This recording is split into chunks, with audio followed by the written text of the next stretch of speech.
Welcome to Shadowed Realms, Unveiling the Dark Lore, a deep dive into the hidden depths of video games, movies, and anime where light rarely dares to venture.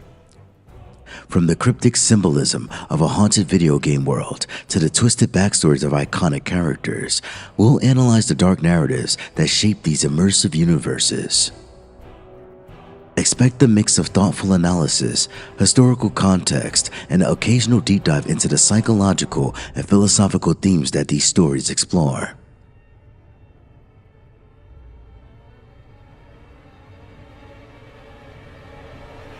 But this series isn't just about the spooky surface level stuff. We'll also look to the cultural and psychological and artistic reasons why these dark themes resonate with audiences and what they say about us as people.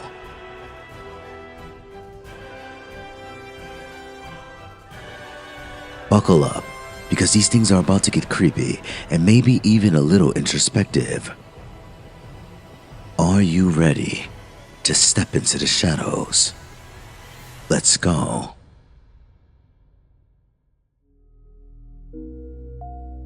Welcome to Myth and Lores, a journey into the dark and divine.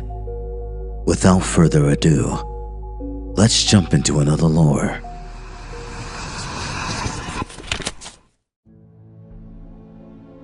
The Dark Souls series, created by FromSoftware, is rich with dark lore and profound philosophical themes.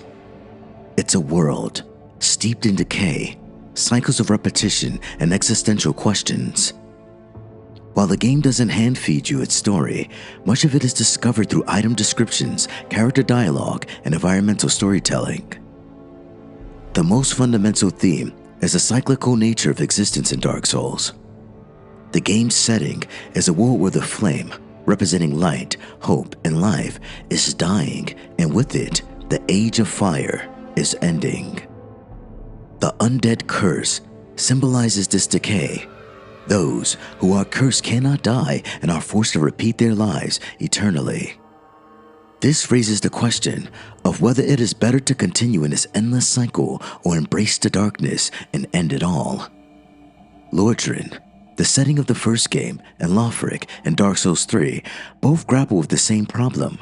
The flame is dying, and humanity must choose between rekindling it or letting it fade to usher in the age of darkness. The firelinking is often portrayed as a sacrificial act, where the player must be asked to sacrifice themselves to keep the flame alive or let it die, bringing about a new era of darkness. This ties directly into the game world's cyclical nature of life and death. The world of Dark Souls is grim, and its characters frequently face despair. Many figures, like Solor of Astora, seek meaning in the chaos, while others, such as Yuri of Londor, embrace the nihilistic void. The game's protagonists and antagonists often search for the purpose in a seemingly meaningless world. Nihilism, the concept that life has no inherent meaning and the struggle to find purpose may be futile, is a recurring idea. This is highlighted by the many characters wanting to end their eternal suffering or that of the world itself, as with the Firekeeper and the Ashen One.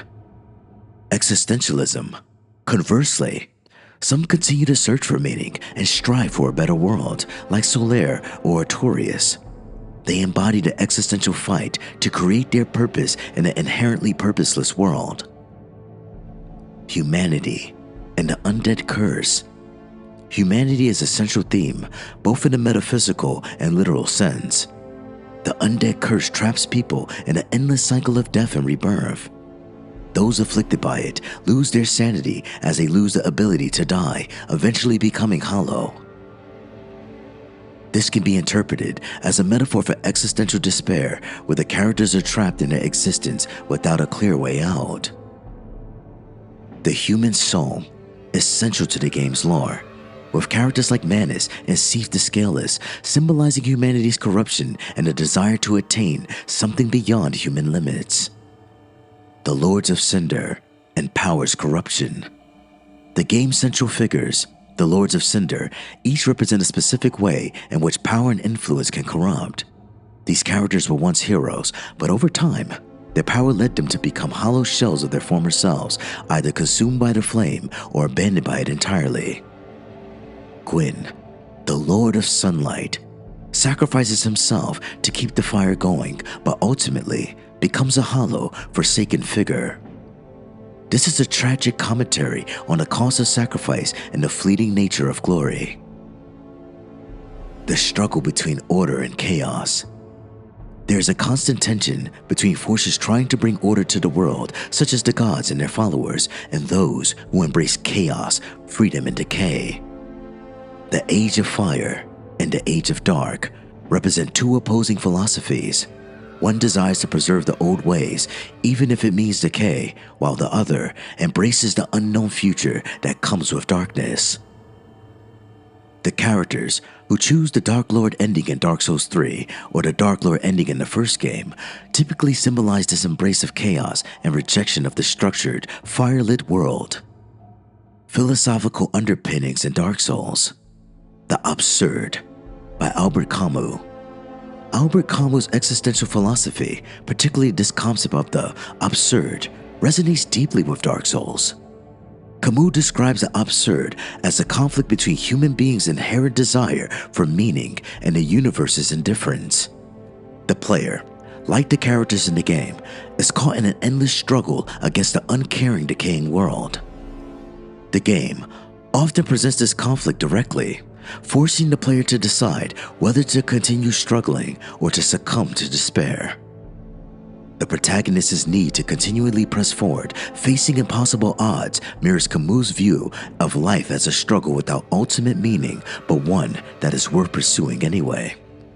The player's actions, no matter how futile they might seem, give the world some semblance of meaning, much like Camus' idea of rebellion against the absurd. The will to power, a concept by Friedrich Nietzsche.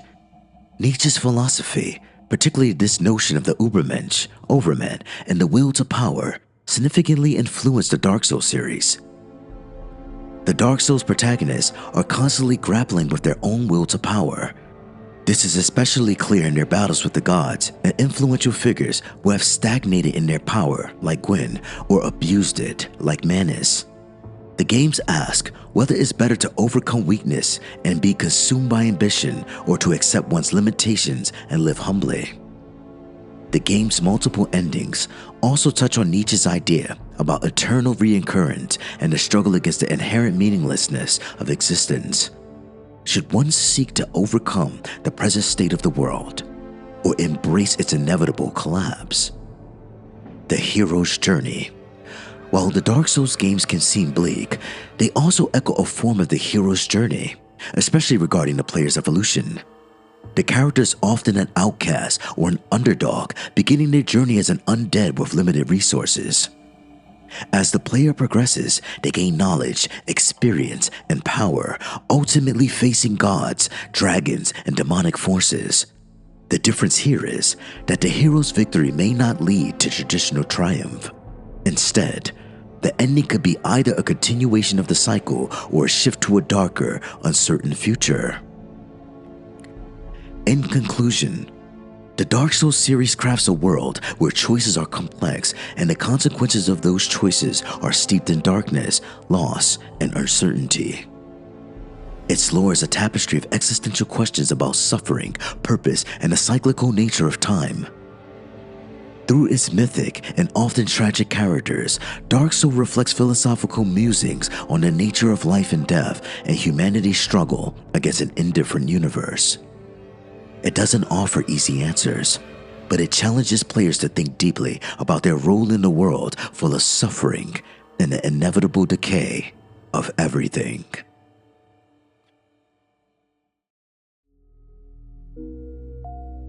That concludes this lore.